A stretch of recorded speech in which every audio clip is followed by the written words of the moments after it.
There is just a small amount of plugging and unplugging that needs to happen for a brief moment. So Patrick is going to whistle the girl from Ipanema while we wait. Just yourself. Just yourself. Oh,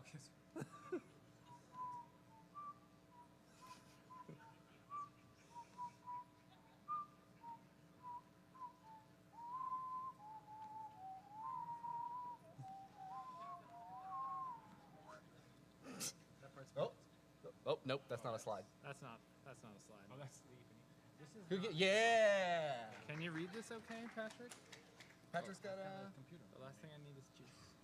Oh, okay. Patrick, you need to keep whistling.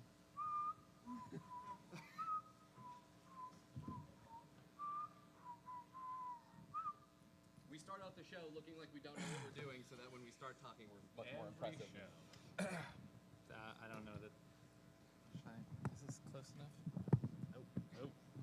Can you hear me okay? Is this okay? Can you okay. Hear me? Can you hear me now? Hold on a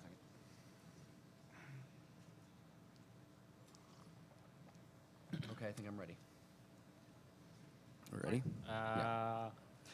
Ladies and gentlemen, hello, and welcome to Meme Factory. Or maybe we should say, hello, we're Meme Factory, and thank you for welcoming us to Hope. We're really excited to be here. This is a bit of a change for us. Normally when we give presentations, they look like this.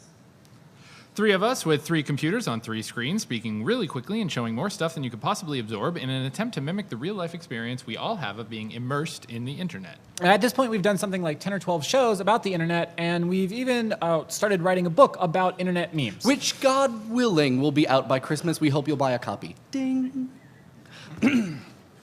We're extremely lucky to have made something of a living from being experts in this kind of thing. And it is understandable that some of you might raise an eyebrow at the idea of being an expert in, say, this hipster puppy.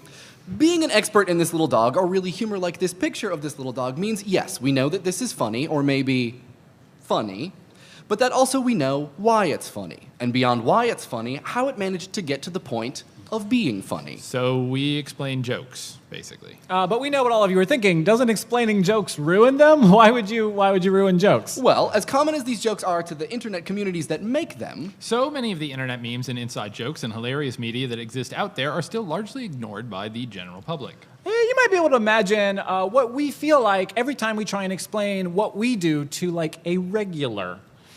Even without getting into the confusion over the word meme. It's a post-Darwinian theory of culture from the 1970s. it's those pictures of cats with text on them. It's a mind virus that can infect us all. It's the hottest new marketing technique. It's those viral tube video blogs. It's a French word that means same. Right. Even without getting into the confusion caused by the word meme, we still sometimes have trouble getting people to understand what we even mean by internet. Oh, you guys talk about Facebook. Oh, you guys talk about the World Wide Web? Oh, you guys do new media, right? You talk about routers? Oh, you guys talk about the App Store. I love Steve Jobs. Oh, right, the series of tubes. Got it. I guess we shouldn't really blame them. I mean, the fact is that the internet, that word doesn't really mean any one thing. It's kind of like when you talk about, if you'll allow us the comparison, the Christian church. What do you mean when you say the church? One particular physical building, the sum of all people in all congregations around the world, the organization of bishops or deacons or popes or whatever that make up the church leadership, some mystical sense of churchness that flows from, I don't know, heaven? Okay, religious metaphor over. So for the time being, let's work with the definition of the word internet that is a large technical catch-all, meaning that the internet is the hardware, software, protocols, connections, data packets that are currently using or compliant with Internet Protocol. If that's the case, then we can ask what this giant internet thing looks like. Boom! There it is. Courtesy of the Opti Project Online, this is the internet. Or really, a map of the internet. Or really, just one map of the internet. You see, it turns out that mapping the internet, trying to come up with a visual representation for the whole enchilada, is also kind of a meme itself. Here's another one, or part of it anyway, that's more up to date and also a little more yellow. And here are a couple more by a guy named Chris Harrison that overlay onto a map of the world. And Chris Harrison isn't the only one to have done that. This one is from telegeography.com.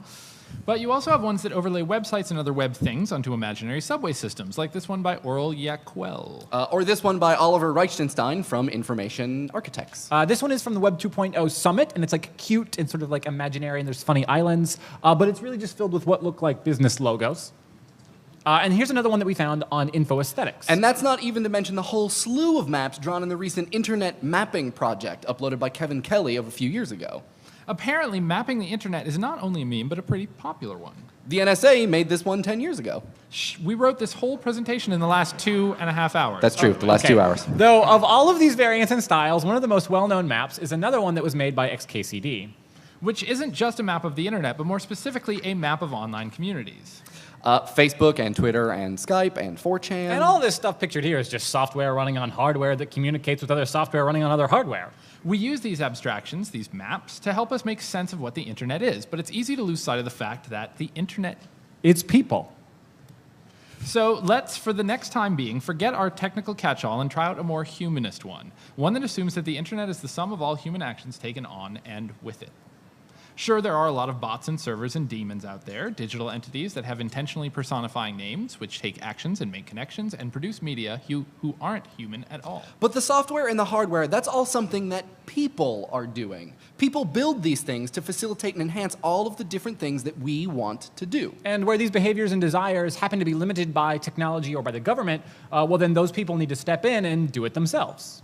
Most notably might be the Chinese practice of running human flesh search engines. China has long been pretty infamous for its practices of internet censorship. The most infamous example of which has been their relationship to search engines. Most of us here probably take web searches relatively for granted. It's not the only way to find things online, but algorithmic crawler-enabled search still accounts for a ton of web traffic.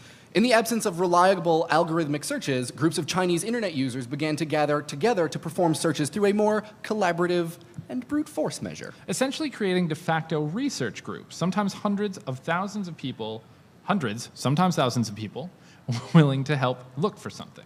A lot of times, the thing that was looked for ended up being the identity of another real person in China. This adds a sort of second meaning to the human flesh in human flesh search engine. And while certainly not always successful, it's been an often used practice in China over the last 10 years. In fact, to read a description of human flesh search engines, they're not very different at all from the survivor spoiler communities that Henry Jenkins writes about in Convergence Culture. Loose groups of individuals who would volunteer their time to a common information-based cause, posting and collaborating on digital spaces like forums or message boards. A practice that, like the human flesh search engines, often require a lot of offline work. And, you know, a large group of pseudo-anonymous individuals bringing offline experience or research together to contribute to an online project? That sounds an awful lot like Wikipedia. Or if you're willing to add a little, and we mean a very little, money to the equation, this is the business model or organizational model of Mechanical Turk. Maybe computer scientist Louis Van Ahn puts it best in his description of projects like CAPTCHA, systems that combine humans and computers to solve large-scale problems that neither can solve alone. I call this human computation, but others sometimes call it crowdsourcing. A fantastic recent example of computer-aided human creativity is the often irreverent, exquisite corpse-style drawception, which sees random groups of people trying their best to interpret the drawings and text of their fellow players. You see what's going on here? So there's someone writes Batman doing laundry, and then someone draws Batman doing laundry, and then someone sees that and they think Batman is changing his pants. So then someone draws Batman changing his pants. Someone describes that as Batman decides to become more fabulous. There is fabulous Batman.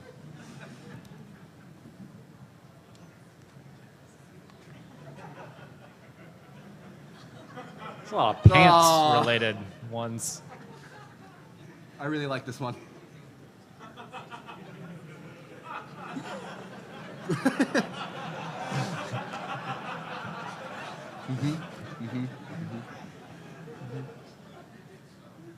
It pays off. Stick with it. Well, can you guys see the bottom? Can you see the bottom? Is it? Our heads are covering that.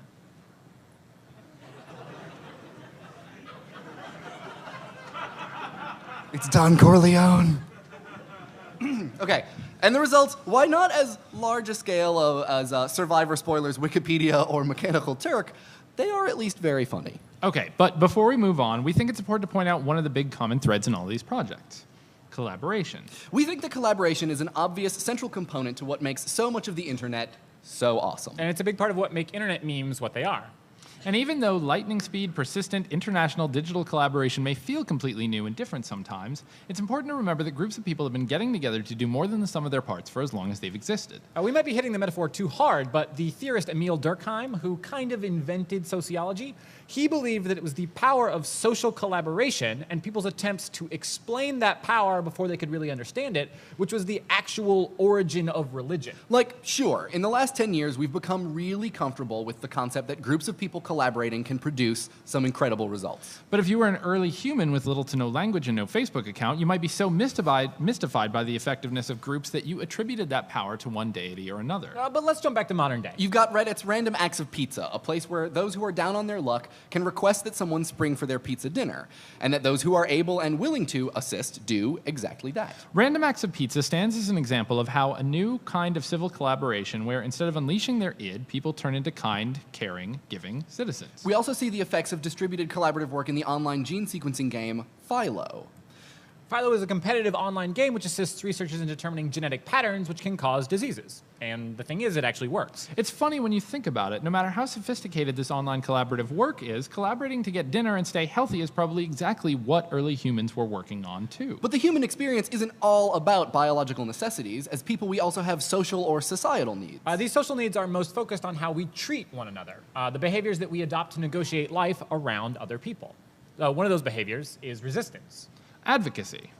Activist groups have been using memes and mimetic content to spread their message and as symbols to rally behind for a very long time. I mean, the Crusades, a weird kind of activist movement to spread Christianity and stop other religions, well, they rallied behind the cross. Which, you know, we don't often think of as a meme, but wow, there have been a lot of mutations on that one. More recently, we've had these symbols for peace. Memes created to spread a message and to quickly and easily express solidarity with that message. So now, today, we have the internet, a complicated electronic machine for spreading memes. It spreads memes, which is something that people have done forever. It just spreads them better. It archives them.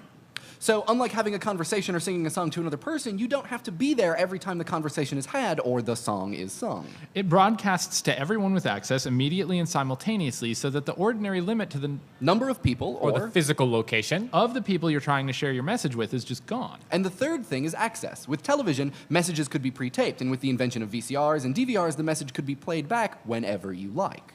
And with first antennas, then cable, then satellite, the physical location of your audience mattered less and less. But only the people with access to very expensive cameras, broadcasting equipment, and broadcasting licenses could create the messages that were to be distributed. With the internet, it's almost like everyone with a television has their own channel. The big breakthrough of the internet is access. Well, and a much, much better archival and retrieval system. But the internet isn't just for the small guys. It's not just for the stuff you and your peers are creating and sharing. I mean, we all have access, but the people who've more or less monopolized the cultural means of production and distribution up until now, they also have access. Regardless of how much the three of us care about communication, the com in .com stands for commercial. So there was a point at which we could say the internet was largely a platform, in whatever form it was, for communication as distinct from commerce. That point in the 90s came to an end. And in gold rush-like fervor, there was not an invasion, but rather something quite resembling one. Let's just go ahead and call it an invasion. Some corporations arrived and realized that there were all these people looking at all this content, and alongside that content was not one advertisement. And furthermore, all those people looking at all that content, they figured out that in addition to looking, the internet could probably help them do some things. They could use the internet as a kind of coffee shop, mall, thrift store, back alley swap meet, which for all its convenience didn't encourage the growth of the part of the web dedicated to the creation and dissemination of culture. Let's call that part free. But to the part concerned with profits. And let's call that part commercial, which is totally fine. We want to be the first people in the room to say that we find the existence of moneyed interests on the internet fine and great and convenient and fair and all that other good stuff. Equal access is the name of the game. As the internet grows, both in size and purpose, from mostly discussion with, yes, some advertising and some commerce, to this crazy, huge, multi-purpose thing where if you don't want to be a member of a community, you don't have to. And if you don't want to buy shoes or books or bid on comic books, you don't have to. We're totally fine with that. Mostly, sort of, like in theory. What we're fine with is when everyone can coexist and that there's peace. But in the same way that we saw a gold rush-like fervor sending everyone to technical adoption of the internet, we now see that same gold rush-like fervor leading large organizations towards cultural adoption, which is to say, the internet's milkshake, it has brought all the marketing departments to the yard. And they're like, it's better. And this makes coexistence a little harder to swallow. If not for technical reasons, then for what might not exactly be, but sort of approach territorial reasons. Well, you know, territorial. Like when you're the first kid to like a band, and then like 2 years later, all the cool kids like that band, and you're like, really? Like, ugh. Imagine the widened irises and damp upper lips present when at first it was realized that if people were excitedly passing around videos of cats jumping off of tables,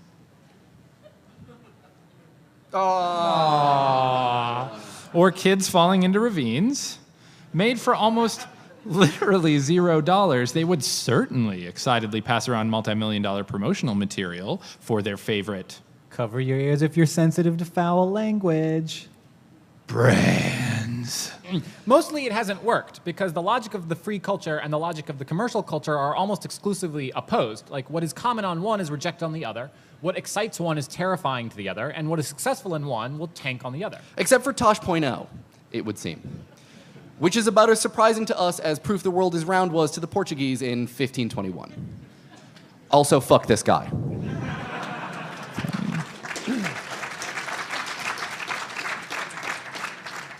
Internet culture exhibits a certain characteristic irreverence and supports what amounts to a nearly dissolved sense of continuity, ham sandwich, tiny kitten explosion, speedrun animated gif of a man eating popcorn. Which would be easy in a way to parrot if not for the fact that internet culture also places a premium on authenticity, which by and large, if you're a, here it comes again, brand, you probably can't or don't or won't have. Not sure what we mean? Let's talk about smart water. There's audio for this.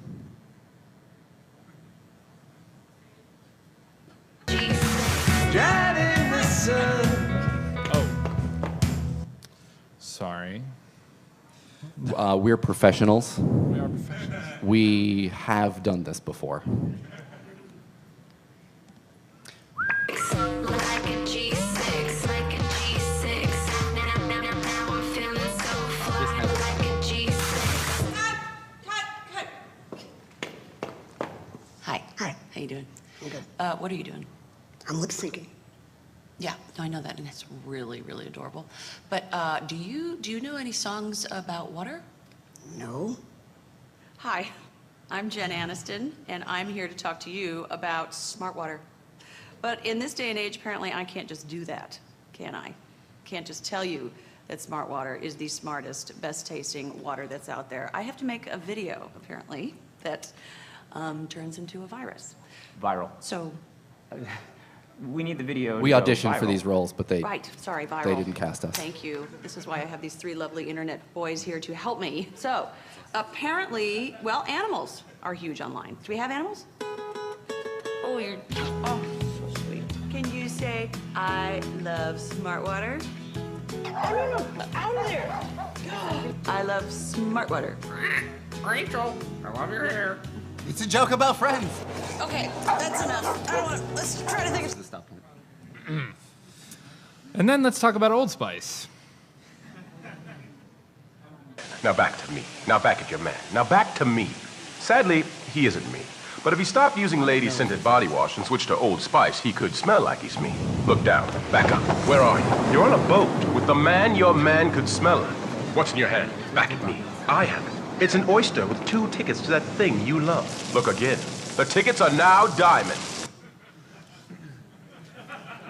So these are two very different ways of thinking about the internet. I mean, the first way is the way where the internet can do something for you, and you very much want the internet to do that thing for you, and so you try so hard to make the thing that the internet likes. I mean, kudos, in a certain sense, to Smartwater for wearing their desperation on their sleeve.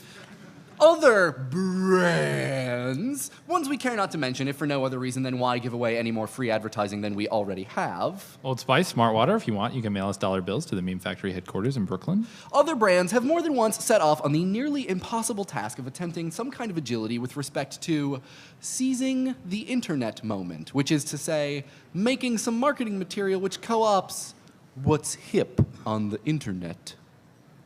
Whoops. Which is distinct, as we tend to think of it, from the way Old Spice went about their Man Your Man Could Smell Like campaign. Seeking not to exploit existing internet culture, these guys set about making something which seems internet, while not really being cribbed from the internet. Other similar spirit animals could be found in, say, The Tim and Eric Show, Arrested Development, Girl Talk, or Scott Pilgrim. Pieces of media which, sure, have a stated arc or goal. Laughs, narrative, juxtaposition, feels, sales, or all of the above. But are willing to sacrifice the purity of that goal to reward, challenge, and entertain their fans. Or, I guess in the case of Old Spice, right, like their consumers. Which is maybe the finer point we're trying to put on this whole thing. The internet is allowing brands to turn their customers into fans. These two relationships are very different, and where much internet media already has a huge fan base, how nice would it be if the corpse could just be all swoop and grab and done? So if the brands could make their customers as loyal as fans are, that might be just the best way for them to win the battle for attention. The case in point, maybe you know Nonstop. He is a dancer. Also some audio here.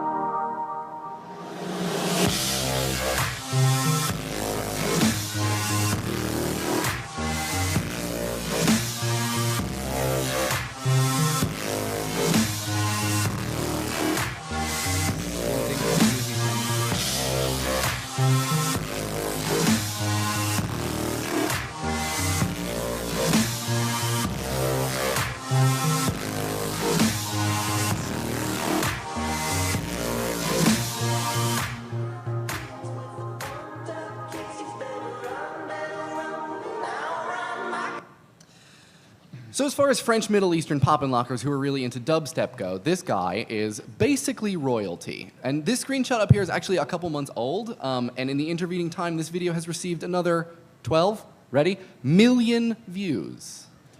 So maybe this is putting things lightly, but the people, they seem to like Mr. Nonstop. Quite a bit, actually. He has what you might call a following, a fan base, which is an attractive thing to the people who, instead of following the following or the fan base, have instead another thing. Dollars.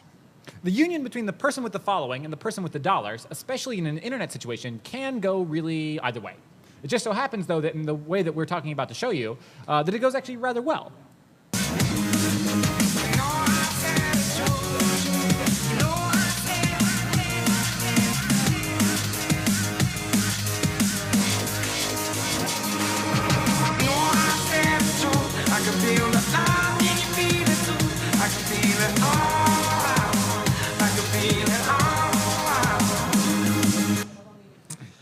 So Nonstop did a spot for Peugeot.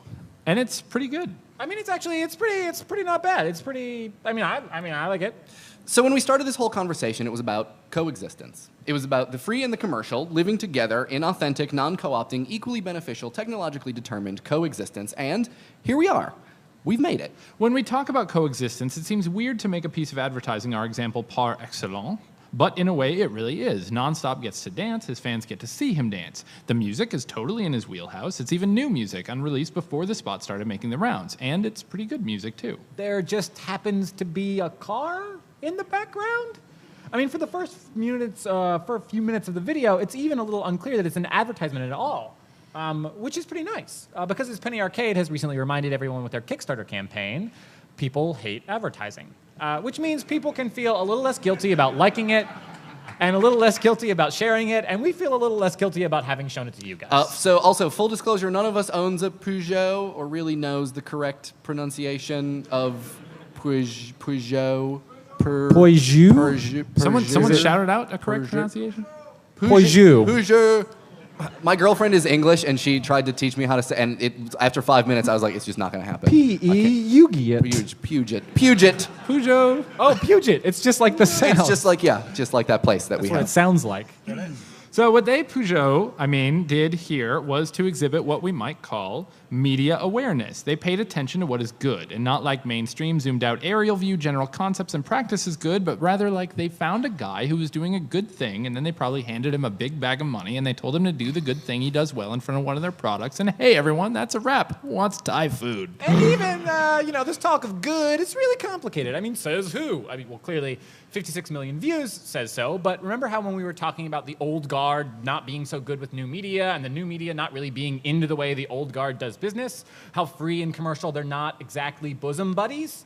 Anyway, the point is they took a risk and they did a good job, and that's nice. And we, everyone, we could actually learn some lessons from this. I mean, neither free nor commercial are going anywhere. And regardless of however their relationship develops, if it develops at all, they will both continue to grow. And growth in this case means many things. Growth means population, yes, and in technological capability. And maybe, most importantly, cultural influence. And as both of them grow, now this is the confusing part, they will converge.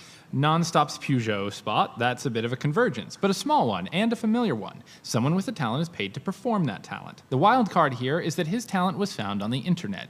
A larger, more complex free/commercial convergence is exemplified, maybe even perfected by the Cheeseburger Network. Now, perfected in the free labor, watermarking, extremely profitable media aggregator sense, we mean.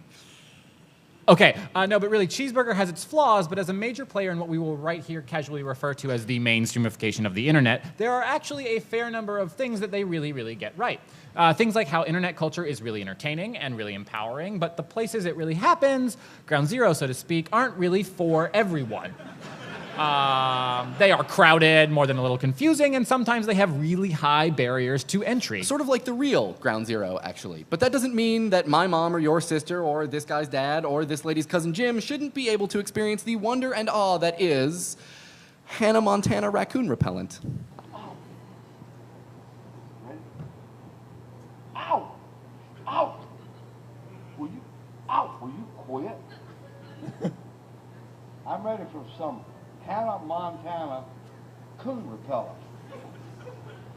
So he's just gonna spray that on himself. And what would appear to be his pet raccoon is no longer interested in biting him.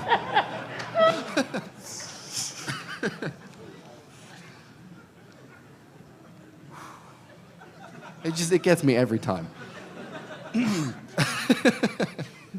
Like, what situation does this happen in? I have so many questions. Like, it's clearly not actually Hannah Montana raccoon repellent. What is it? What is in that bottle? Anyways, which is to say that the Cheeseburger Network and their sites like Know Your Meme, ICANN has Cheeseburger, Memebase, they bring these things to the front of the line or the top of the thread or the tip of the mountain or whatever metaphor you like best, and it makes sure that they're seen by people who might not otherwise. And yes, there are ads. And sometimes they aren't the best at attribution, and sometimes their attitude about the whole aggregation thing is a little unsophisticated. But hey, you know what? It works. And the convergence here between free and commercial works. It doesn't necessarily work because of how the editorial teams treat the content or the people who made the content, though clearly they try their damnedest to be good people. They're certainly not evil. But rather because the editorial teams that are aggregating and editing and whatevering all those pictures of cats, they get what internet culture is. It is, for all intents and purposes... And get ready here for the broadest broad, sweeping generalization. The culture of people. Not in like the Soviet way, but in the internet way. Internet culture is our folk art, our folk culture. We don't think of folk culture as synonymous with our own because it used to be that folk culture and technology culture never interacted. There was no Venn diagram. But that is no longer true. The ability to make complex, rich media and to distribute it and to find it and consume it is now all available, not just to the mega rights holders. It's available to every person, to all the folks. We are now at the point where this... and this. Nope. Steve is busy showing the last slide again. I don't know. We can't go forward until it comes together again. I'm sorry. Did you guys get this point? Yeah, we could say this slide again. We're professionals. And this. Oh no! I did it again. Sorry. I thought it went too far ahead. No, it's too far behind. So they combine. This is. A Venn diagram is okay. Wait, don't touch anything. This one, and this. Okay. And this are our folk art. Like, this is our folk culture now. Folklorist Vladimir Propp said that folklore, that it circulates, changing all of the time, and this circulation and changeability are among its specific characteristics. So, In this way, this makes it so folklore and folk art have no real authors. This idea maps onto internet culture in two very real ways. First and foremost, maybe we don't know who this guy is, and maybe we don't know who took the photo. And in a way, because of this work belongs to everyone. But then what if we do? What if he ends up on a national talk show? And what if we learn his name and we learn the name of the photographer? In the face of authorship, does the oursness of this piece of media break down? I mean, the old model would say yes. Constantine Films owns Downfall, and when you try to make it your own by subtitling it in a funny way, you make it less theirs than they are comfortable with, and then you have to deal with the repercussions, lawsuits. But the new model, the new folk culture, says no. In the face of authorship, the piece of media remains just as much ours as it is the author's, and we all enter into that understanding, into that cultural contract. It is the ownership that you feel over Downfall when subtitling it, or the ownership that you feel over My Little Pony while captioning it, practically articulated. And Cheeseburger. Yep, we're still talking about Cheeseburger. Is willing and consistently able, most likely because of the cash they've amassed as a commercial enterprise aggregating free content, to go to bat for this cultural contract and this new way of treating and using and thinking about and consuming culture in a real way. You know, like when this happens. And they're not alone, of course. Tumblr and Reddit are right there with them, though they are maybe vaguely less commercial. And Facebook is up there too, and though decidedly commercial is less concerted in a less concerted way concerned with internet culture, so much as they are concerned with internet infrastructure. The point is that there are different kinds of commercial entities, some that get it and some that do not, and a third group that gets it in a way we don't like. Unfortunately, the internet is under constant and ridiculously misinformed legal threats. And also, unfortunately, most of us here are not lawyers and do not have the money to hire them. Also, unfortunately, people like this guy, the late Senator Ted Stevens, who coined the phrase series of tubes, are the ones authoring pieces of important legislation like the Communications Consumers Choice in Broadband Deployment Act of 2006. That's not a joke. We wish it was, but that's that is truth. So it would be great if some of those commercial groups that get it want to go to bat for us. It's almost like the marketing team at Smartwater, having perhaps heard of the internet, but maybe never been there, have suddenly been put in charge of legislating it. While the people, like the people who made the nonstop Peugeot spot, who seem engaged, interested, and knowledgeable about the internet, aren't really even allowed in the chamber with the other folks because, you know, that's where the grown-ups are talking. A lot of the people in power who get to make the decisions that affect the internet think we're just a bunch of cretins, pirates, perverts, and perps. And while we know that we are not, all the change.org petitions in the world can't speak louder than them fatty fat cat, greasy sweet lobby dollars. Lobby dollars, sorry, that was the... Lobby dollars. So there's a battle that's happening on the internet, a battle for attention. You've got the old guard of moneyed media interests battling for your attention with people who are working all the time for free because they love making things. And that's a hard fight to win. So if this battle for your attention is the battle on the internet, we've also got the battle over the internet. One of the reasons this battle is taking place is because it's a kind of like meta battle, right? So the big media interests don't need to fight for your attention if they get to decide who gets to talk on the internet. They just say, we get to talk, and people who threaten our profits don't. They don't even need to win the fight on the internet if they win the fight over the internet. The most recent serious contentions for seriously screwing up the internet via the government were a string of really, really shitty pieces of legislation. SOPA, PIPA, and ACTA. These proposed pieces of legislation and the responses to them are a very good illustration of the type of conflict that's being worked out. Certain moneyed interests are very happy paying money to lobbyists in order to influence the creation of, you know, law. While other interested parties don't necessarily have access to that same tactic, and they have to take others. When SOPA and PIPA were building steam to get voted through, the internet threw itself a blackout. Different sites and different companies did it in different ways, but the central idea was the same, a sort of digital strike of civil disobedience. The SOPA-PIPA blackouts were meant to illustrate a non-monetary source of power and influence. And when you think about it, it was a kind of meme. It was an idea that some people had that caught on and that spread to other people, and they varied it and then passed it on. It's just that instead of making us laugh, it helped keep the internet the way it is. It's nice to think about the fight over the internet as the little guys versus the big guys, right? The pure and the righteous internet citizen majority against the evil corporate overlord minority.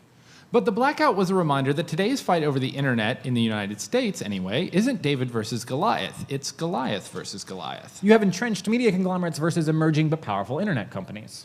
To some extent, the fight in Washington over the internet is about what we end users want only insofar as our interests align with corporate interests on one side or the other. But there are lots of other examples where the conflict is more direct, where one party is directly against the government or some other party.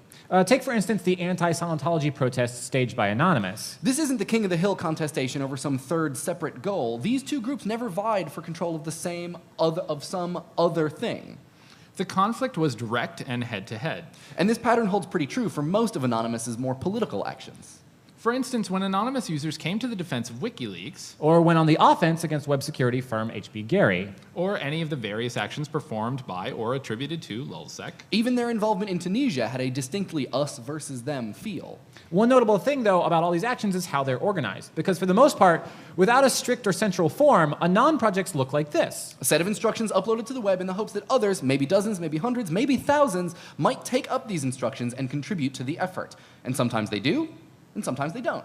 which is almost exactly the same working model of the Chinese human flesh search engine. We should be careful, though. Anonymous is a tricky thing to talk about, and it's a topic that's been perhaps overly fetishized in the last few years. People rarely take the time to distinguish between a group that calls itself anonymous and takes actions as such, Various actions taken by connected or not individuals which are attributed to Anonymous by others. Actions that are made anonymously, and we could go on, but there are other people who are more qualified to discuss such matters. Biela Coleman. Biela Coleman.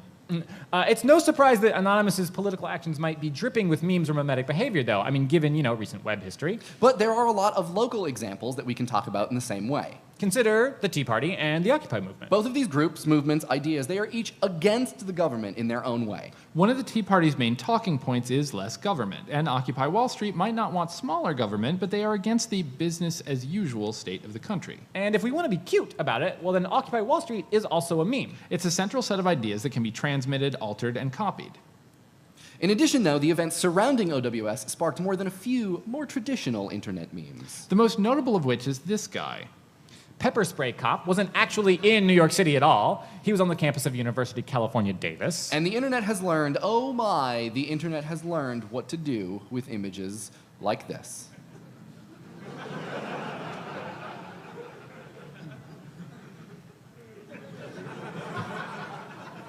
It's Mr. Rogers. Mr. Rogers? Yeah. No! Oh, I didn't see that before.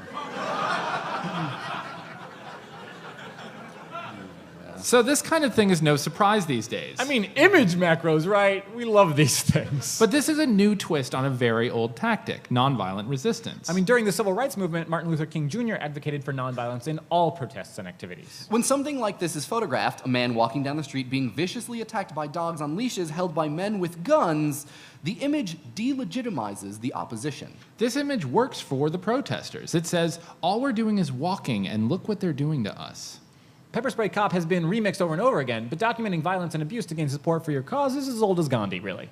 The guy Martin Luther King learned nonviolence from. But the other thing that we should point out is that in addition to being a meme and in addition to inspiring memes, the Occupy movement also contains several memes. The use of the people's mic, the use of general assemblies, the chants and slogans, and the concept of the 99%, all of these have become integral parts of what the Occupy movement is. And none of these things were created exclusively by OWS. All of these things have been tried out by other protest movements, developed and changed and passed on over time. It does beg the question, though, how much of Occupy's spread was made possible because of the internet? Which is, of course, the same kind of impossible question that people have asked about the various events at the Arab Spring. Did Facebook start a revolution? Did Twitter overthrow a government? It's not hard to believe that internet-savvy Americans might have a slightly skewed view on the role of the internet in the world.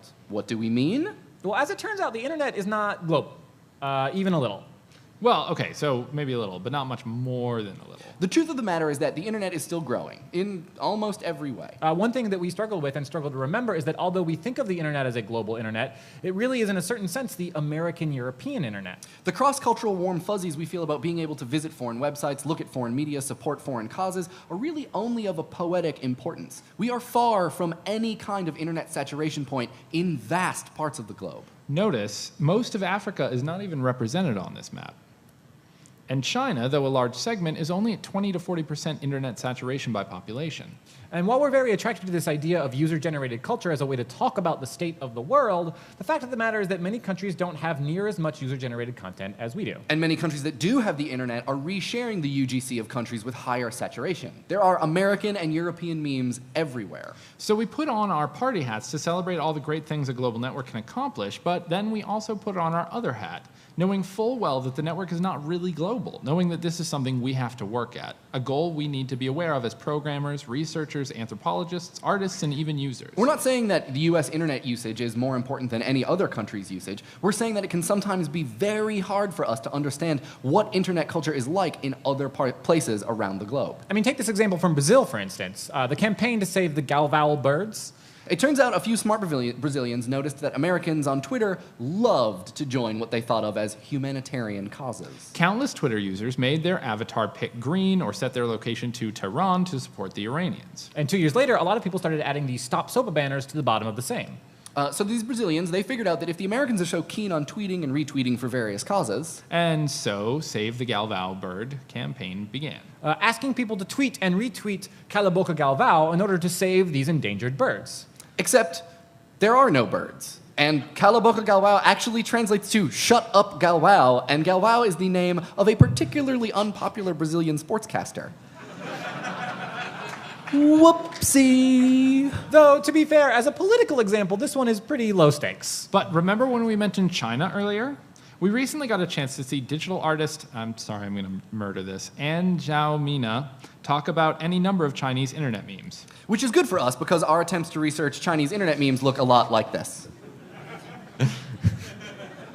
The poster child for political memes in China is the grass mud horse. Long story short, the grass mud horse is a mythical creature that was invented in order to circumvent China's tight-fisted digital censorship. The Chinese language, apparently, is rife with similar phonemes, so it wasn't hard to pick three. Grass, mud, horse, or Cao Ni Ma. Which sound almost exactly like the characters for Fuck Your Mother. Since then, there have been even more pun-splicit animals that have been invented, but the grass mud horse and, secondly, these river crabs have become the two most popular symbols of this clever resistance. Oh, and the river crabs? Yeah. Grass mud horse has a pretty easy time crossing borders, but there are other related practices that we found out about. All of which orient themselves to political resistance. If the US internet is dominated by businesses who are in control, it makes sense that so much of the user-generated culture uses commercial or anti-commercial imagery. And if the Chinese internet is dominated by the government, then it makes sense that so much of its user-generated culture uses governmental or anti-governmental imagery. Some of which, due to government censorship of the internet, has been taken offline into the streets. Seriously, there's a lot No, of really, yeah, you really should. A lot of great presentations. Yeah. And now we've circled back almost full circle. We've seen non-political memes and political ones. We've seen ways that people have censored communication, and we've ways that people have circumvented that censorship. The issue is a complicated one, and one that we don't pretend to know everything about, but it's important, and the relationship between web culture and political power are not only likely to become stronger and more important. I'm sure a lot of you in the audience are familiar with this quote. And if you haven't heard it before, I'm sure you can get the gist. This, along with slogans like information wants to be free and there is porn of it, are big pillars of internet culture's history. It's like our I regret I have but one life to give. Or the British are coming. But if we think about this quote, we could, if we wanted, play devil's advocate and explore a contradictory view. We started today by talking about maps of the internet. And in a way, this is the first ever map of the internet. This diagram was part of the original publication that theorized how a distributed internetwork could be created. This was at a time when the world was very different than it is now. The nuclear arms race of the Cold War caused the US government to consider what would happen if we were ever bombed. And so the birth of the internet we know today was a national communication system to ensure against nuclear attack. This is actually the same logic that drove Eisenhower to create the national interstate system, right? If the US was ever invaded in wartime, we'd need several redundant and efficient systems for moving troops from place to place. Except that by the 1960s, we weren't afraid of Germans landing on the beach, we were afraid of this. The point being that this never happened. Meaning that you could argue, if you wanted, that the only type of threat that the internet is technologically built to withstand is this kind. The problem of censorship isn't one that the internet as a technology is programmed to deal with. So, okay, if freedom from censorship isn't hard-coded into the technology of the internet, then where does it come from? Given everything that we've talked about so far, our answer probably won't surprise you. It comes from the people. We've already talked about how the all-inclusiveness of the internet is maybe not all that it's cracked up to be. But during the first 20 years of its history, basically when the internet had no World Wide Web, it was even more non-inclusive, meaning that in general, you had a pretty limited set of characteristics that described most of the people making the big decisions online. White, American, middle class, college-educated, male, liberal, technologist. Which, just to put it into perspective, we're not claiming that was only the type of people, that those were the only type of people who shaped the early internet. But it might help to think back to our Founding Fathers reference. Given that a whole lot of decisions about how the United States is shaped was determined by White, American, upper class, Enlightenment influenced, Christian, male, good writers. Now, obviously, there are a lot of bad things that come from the result of this narrowness. And there are a lot of people out there who say awesome or intelligent things about them. Racialicious and is this racist? Yo, is this racist? Yo, is this Yo, racist? is this racist? Deal with, often hilariously, with issues of race on and offline. Feminist Frequency deals with representations of gender. And Global Voices, which is organized by Ethan Zuckerman, is doing its best to get past the American label as well. But there was also, we think, one very good thing to come out of the homogeny of those early computer scientists. Which is that their belief in a liberal ideal of free speech and free access and free information, those people and beliefs are responsible for structuring many of the freedoms that make internet culture what it is today. And this is just as much a cultural innovation as it is a technical one. And we should clarify that we don't mean liberal here in the way that it gets used on most contemporary news media. Liberal is not a shorthand for Democrat. It denotes something more similar to the Founding Fathers' Enlightenment ideals than anything else. So it's probably not too much of an exaggeration to say that for a while there, the Venn diagram circle of sysadmins was pretty much entirely in the much larger free speech activist circle. But maybe that's no longer the case? Just like the interstates have long been disassociated from anything militaristic. And taken up by a public intent on work and or relaxation. The internet has been distanced from its military origins and flooded with people looking to both work and play. And with all that energy has come the commercial interests we've described. And with all those commercial interests come a flood of people who maybe aren't the most liberal or altruistic of people. When the goal of your job is to increase shareholder profit to the detriment of any other goal or value, you are less than likely to stick up for free expression. And when network technology proves the newest opportunity to make you a shitload of money, you can bet you're going to get involved. Which is to say, we can no longer assume that the internet as a whole is just the home of the good guys, or even one of the good guys itself. Saying this would be like saying only Democrats use phones. Or even phones can only be used for good. But we can't lose the war on attention. We can't. I mean, for as long as there have been people, there has been communication. The internet's very design affords and facilitates sharing. We, people, make the culture like apple trees make apples. It's what we do. So don't worry about winning the war of attention on the internet. I mean, we can't really lose. But if we lose the war over government, it won't matter. We won't have a choice on the internet anymore. User-generated culture threatens the revenue models of media conglomerates by its very existence. And as far as the conglomerates are concerned, eyeballs on competing media are a threat to their bottom line. And their market researchers are working out how to get you back onto their content. And lawyers and lobbyists figuring out how to take away the option to see or hear anything else. Some is never enough in the capitalist game. It is winner take all.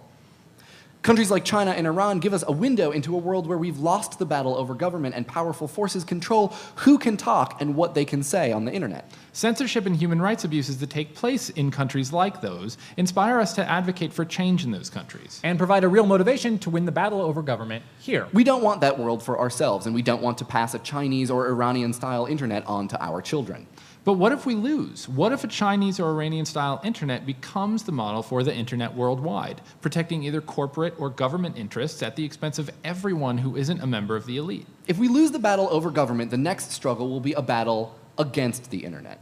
A world where we're forced to build alternative networks. Or take our messages of resistance exclusively offline. We're not scared of this future. The very real possibility that this could happen makes us angry. The greatest tools ever constructed to do the very thing that separates humankind from all the other animals in the world could be turned against us. For the financial and political benefit of people who already have so much money and power that they spend all of their free time figuring out how to get more.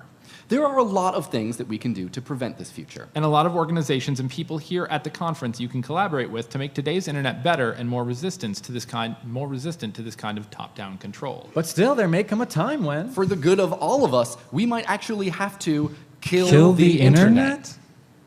Thank you. Thanks.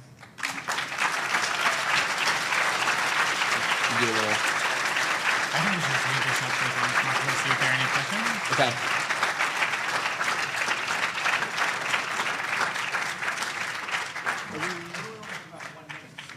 So we have time for literally 1/3 of a question.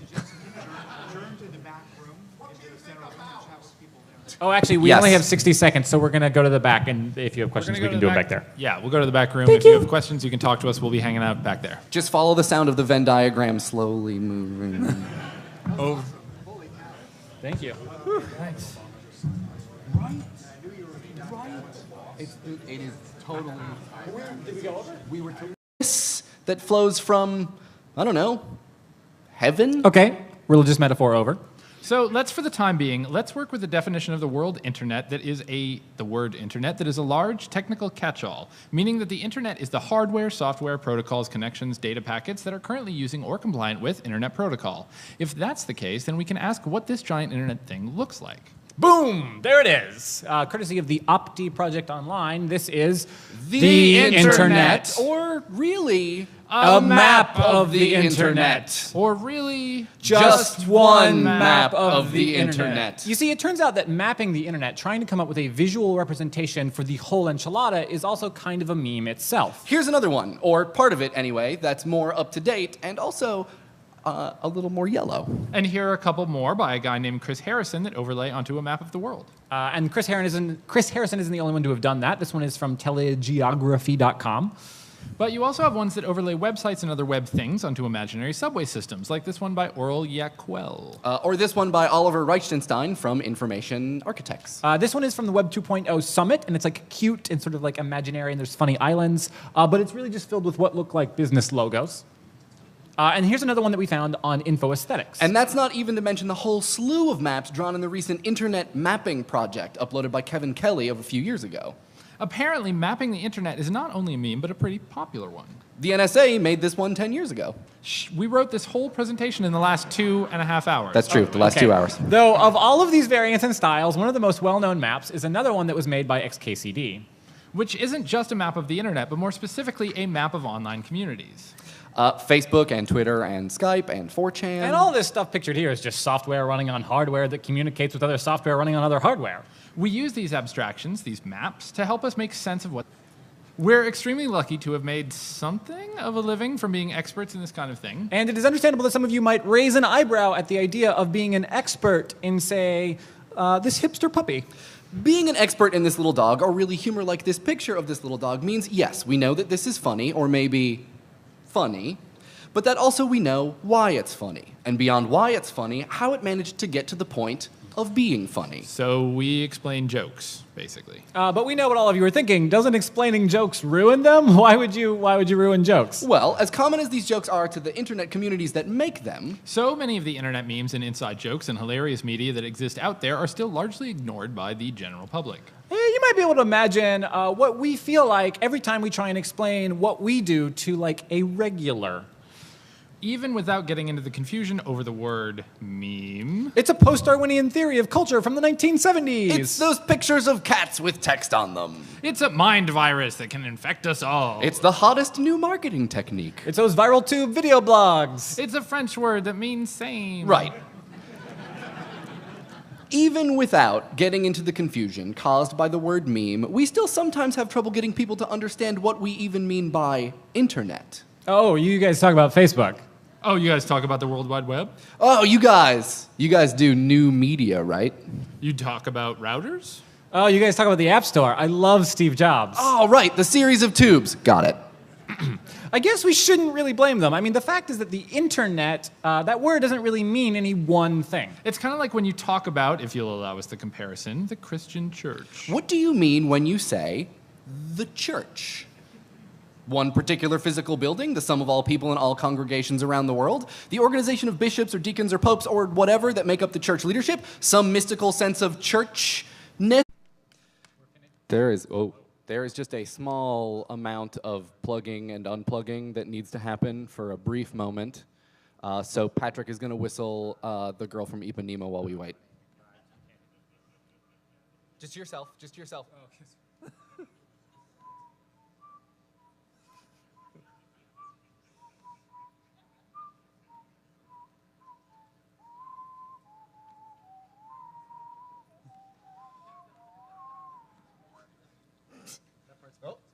Oh, nope, that's not a slide. That's not a slide. Oh, that's the. Yeah! Can you read this okay, Patrick? Patrick's got a... Computer. The last thing I need is juice. Oh, okay. Patrick, you need to keep whistling.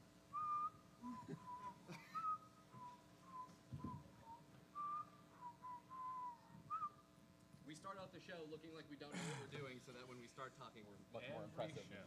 I don't know that. Is this close enough? Oh. Can you hear me okay? Is this Okay. Can you Okay. Can you hear me now? Hold on a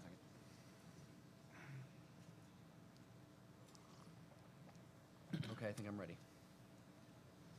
We're ready? Ladies and gentlemen, hello. And welcome to Meme Factory. Or maybe we should say, hello, we're Meme Factory, and thank you for welcoming us to Hope. We're really excited to be here. This is a bit of a change for us. Normally when we give presentations, they look like this.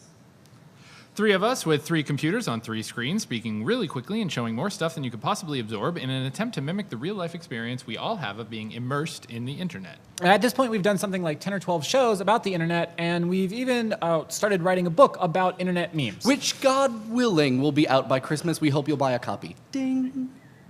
It's an awful lot like Wikipedia. Or if you're willing to add a little, and we mean a very little, money to the equation, this is the business model or organizational model of Mechanical Turk. Maybe computer scientist Louis von Ahn puts it best in his description of projects like CAPTCHA, systems that combine humans and computers to solve large-scale problems that neither can solve alone. I call this human computation, but others sometimes call it crowdsourcing. A fantastic recent example of computer-aided human creativity is the often irreverent, exquisite corpse-style drawception, which sees random groups of people trying their best to interpret the drawings and text of their fellow players. You see what's going on here? So there's someone writes Batman doing laundry, and then someone draws Batman doing laundry, and then someone sees that and they think Batman is changing his pants. So then someone draws Batman changing his pants. Someone describes that as Batman decides to become more fabulous. There is fabulous Batman.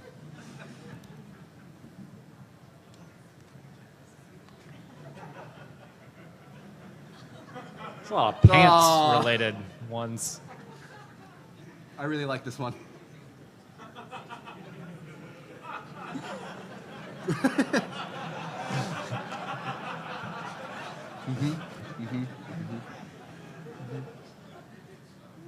It pays off. Stick with it. Well, can you guys see the bottom? Can you see the bottom? Is it? Our heads are covering that.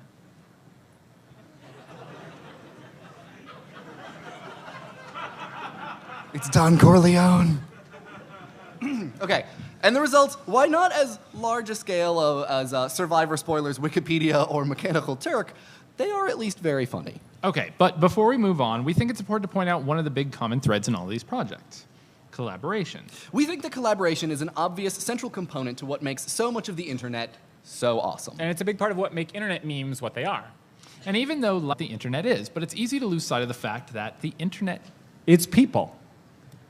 So let's, for the next time being, forget our technical catch-all and try out a more humanist one that assumes that the internet is the sum of all human actions taken on and with it.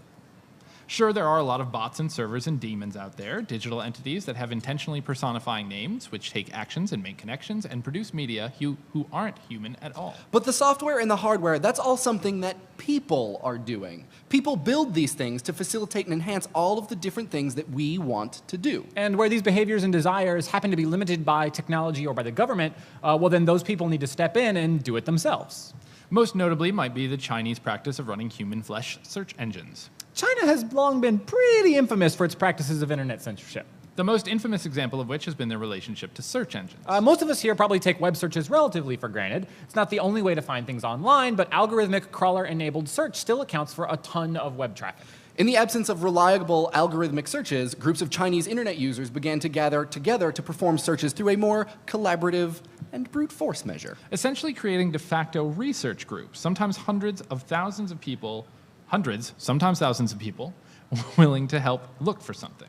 A lot of times, the thing that was looked for ended up being the identity of another real person in China. This adds a sort of second meaning to the human flesh in human flesh search engine. And while certainly not always successful, it's been an often used practice in China over the last 10 years. In fact, to read a description of human flesh search engines, they're not very different at all from the survivor spoiler communities that Henry Jenkins writes about in Convergence Culture. Loose groups of individuals who would volunteer their time to a common information-based cause, posting and collaborating on digital spaces like forums or message boards. A practice that, like the human flesh search engines, often require a lot of offline work. And, a large group of pseudo-anonymous individuals bringing offline experience or research together to contribute to an online project. That sounds